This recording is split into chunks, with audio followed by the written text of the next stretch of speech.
உலகத்திலே கம்மியா தூங்குறவங்க சீக்கிரம் இறந்து போயிருவாங்கிறதுக்கான எவிடன்ஸ் என்கிட்ட இருக்கு. என்னால ப்ரூவ் பண்ண முடியும். ஒரு மனிதன் வாழணும்னா அவன் தூங்கணும். மொபைல் ரெகுலரா யூஸ் பண்ற எல்லாரும் நீங்க மொபைல் யூஸ் பண்ணி முடிச்சதுக்கு அப்புறம் நீங்க நைட் போய் உங்க பெட்ல படுத்துட்டு கண்ணை இப்படி மூடிட்டு கண்ணுக்குள்ள சுத்தி உங்க ரூம் இருட்டா இருக்கும்போது ஒரு வெளிச்சம் இருக்குன்னா இந்த நிமிஷம் நீங்க மொபைலை தூக்கி வெளியே வைக்க வேண்டிய நேரம் வந்தாச்சு. 9:30 தூங்கி காலை 5 மணிக்கு எழுதலாம் இல்ல, தூங்குறதே 12 மணி 10 மணி ஆயிடுச்சுல, தூங்க போலாம்ல. ஆனா என்ன யோசிக்கிறாங்க, 10 மணி ஆயிடுச்சு இப்பதான் 10 ஆகுது, இன்னும் 11 ஆகலன்னு மொபைல் நம்மளே நீங்களே எடுத்துக்கோங்களேன். அதாவது சாதாரணமா ஒரு பயாலஜிக்கல் கிளாக்ல மைண்ட் செட் எப்படி ஆயிருக்குன்னா இன்னும் 12 ஆகல, 12 ஆயிடுச்சு தூங்கணும். இது வந்து ரொம்ப மாறி வருது. இந்த மாதிரி தூக்கமின்மை நம்மளுடைய தலைமுறையை அழிச்சிடும். இந்த சுகர் பேஷண்ட்ஸ் எல்லாருக்கும் மேம் மாத்திரை போடுறேன் சுகர் குறையல, டயட்ல இருக்கேன் சுகர் குறையல, வாக்கிங் போறேன் சுகர் குறையல, இன்சுலின் ஊசி போட்டும் சர்க்கரை அளவு 400-500 இருக்குன்னு சொல்றவங்க கிட்ட நான் ஒரே ஒரு கேள்வி கேட்க ஆரம்பிச்சேன். 15 வருஷம் என்னுடைய மருத்துவ அறிவுல நான் வந்து இந்த ஒரு கேள்விதான், மருந்து ஹோமியோ மெடிசன்ஸ் சுகருக்கு வந்துட்டு என்ன இருக்கோ அதெல்லாம் கொடுக்கிறது முன்னாடி தூங்குறீங்களா? தூக்கமே வரல மேம். நீங்க யோசிச்சு பாருங்களேன்,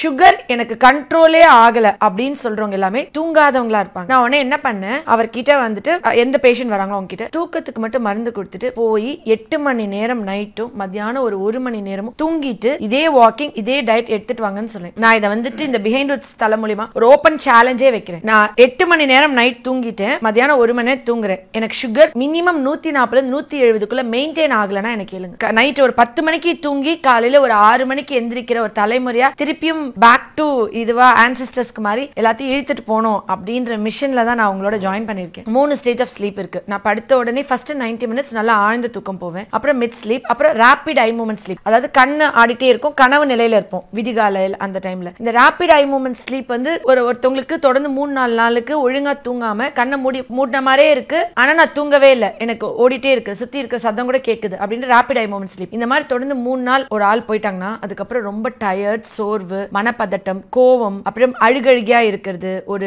டிப்ரெஸ்டான ஒரு ஃபீலிங் வந்து அவங்களுக்கு வர ஆரம்பிச்சிடும். எப்பவுமே sleep at your right side and நீ குப்புறப்படுத்தி தூங்காத, அது வந்து சாத்தான் தூங்குற மாதிரியா. ஆனா சாதாரணமா நம்ம குப்புறப்படுத்தி தூங்கினோம்னா அப்டமினல் பிரஷர்ல நம்ம சாப்பிட்ட சாப்பாடு ஆசிட் ரிஃப்ளெக்ஸ்லாம் எதுக்கழிச்சு வரலாம், எனக்கு ஒரு நெஞ்சு கறிக்கலாம், எனக்கு ஒரு இந்த மாதிரி ஒரு ரிஃப்ளெக்ஸஸ்லாம் ஆகாம தடுக்கிறதுக்காண்டியும் நல்ல டைஜஷன் ஈஸியா என்னோட பிரஷர் இல்லாம அப்டமன்ல நான் படுத்து தூங்குறதுக்கும் அந்த ரைட் சைட்ஸ் வலது பக்கமோ இல்ல இடது பக்கமோ திரும்பி படுத்து தூங்கலாம். சம்டைம்ஸ் நம்ம வந்துட்டு ரொம்ப பேக் பெயின் இருக்கு மல்லாக்க படுக்கிறோம்னா இட்ஸ் ஓகே, ஆனா குப்புற படுக்கிறது இட்ஸ் நாட் ஓகே. எக்ஸப்ட் நுரையீரல் ப்ராப்ளம் இருக்கிறவங்க, மூச்சுத்திணறல் இருக்கிறவங்க குப்புற படுக்கணும் அந்த டைம்ல. பிகாஸ் அந்த ரூம் வந்து ப்ளூ லைட் இருக்கக்கூடாது, குண்டு பல்ப் வந்து ப்ளூ லைட் இருக்கக்கூடாது, ரெட் அண்ட் எல்லோ லைட் இருக்கு, light red R yellow light இருக்கலாமா. லைட் வந்துட்டு சின்ன 0 வாட்ஸ் லைட் அந்த குழந்தையோட தூக்கத்தை ரொம்ப டிஸ்டர்ப் பண்ணும். இந்த ப்ளூ லைட் எதுல தெரியுங்களா அதிகமா இருக்கு, இந்த குண்டு பல்பை விட 1000 மடங்கு நம்ம யூஸ் பண்ற மொபைல் போன்ல இருக்கு.